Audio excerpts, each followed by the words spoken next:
Oke, pengerjaannya berarti berulang. Dari activity A. Activity A dia tidak punya yang namanya immediate predecessor. Berarti A yang paling dikerjakan terlebih dahulu. Bikinlah arch-nya dengan nama activity-nya A.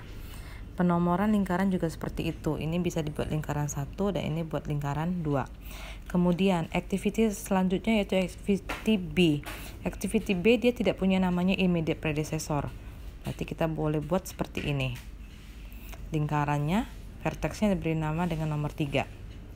Selanjutnya, activity C. Activity C itu immediate predecessornya A dan B.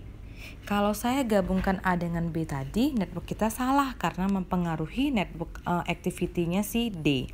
Makanya untuk sebagai alat bantu, kita perlu namanya satu activity tambahan atau aktivitas tambahan yang kita sebut dengan istilah dummy activities. Artinya B ini saya kasih satu aktivitas tapi saya lambangkan dengan garis putus-putus dan saya namakan dengan namanya D1, artinya dummy yang pertama.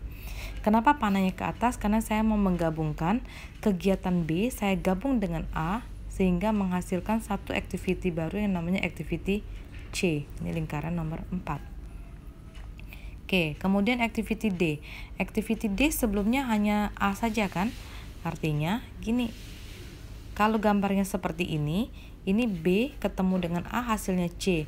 Kalau saya tarik garis ke sini ini activity D, activity yang kita gambar tetap salah.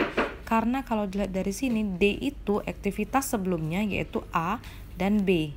Artinya network yang terbentuk tetap salah. Pengulangan gambar mulai terjadi kembali.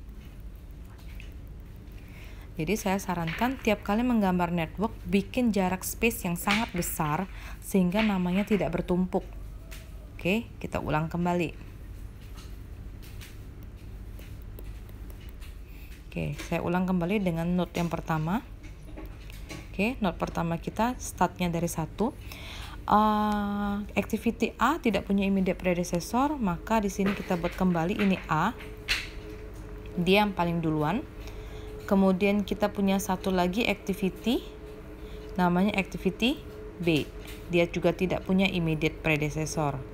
Artinya bikinlah node-nya di sini, node-nya di sini, ini kasih nomor 2 dan ini kasih nomor 3. Setelah itu activity C ya. Activity C itu tadi immediate predecessornya A dan B. Ya kan, masih ingat C itu immediate predecessornya A dan B. Artinya kamu kerjakan, kalau tadi saya narik dummy dari B gabung A tetap salah. Salah satu lagi, kita kasih dummy lagi, kegiatan tambahan, lambangkan dengan garis putus-putus dan panahnya saya buat panah ke bawah.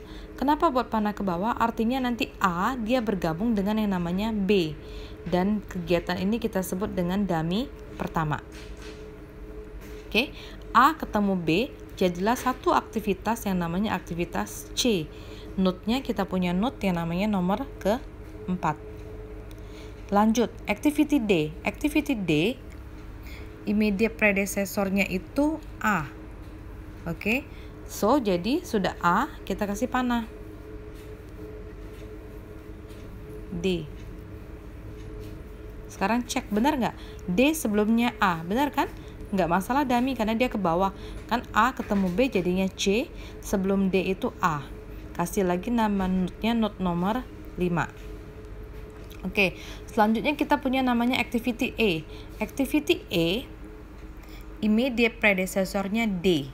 Berarti sesudah D kita ngerjakan yang namanya E. Benar kan? E sebelumnya D. Aktivitas terakhir yaitu aktivitas F. F immediate predecessornya C dan E. Artinya C dan E ini boleh kita gabung. Kan C dan E. C dan E bergabung. C dan E bergabung membentuk aktivitas yang namanya aktivitas F. Oke, saya gabung ya C dan D. Ini tadi E kan ya. Jadi C dengan E bergabung jadilah satu aktivitas yang namanya aktivitas F. Node-nya artinya nomor 6.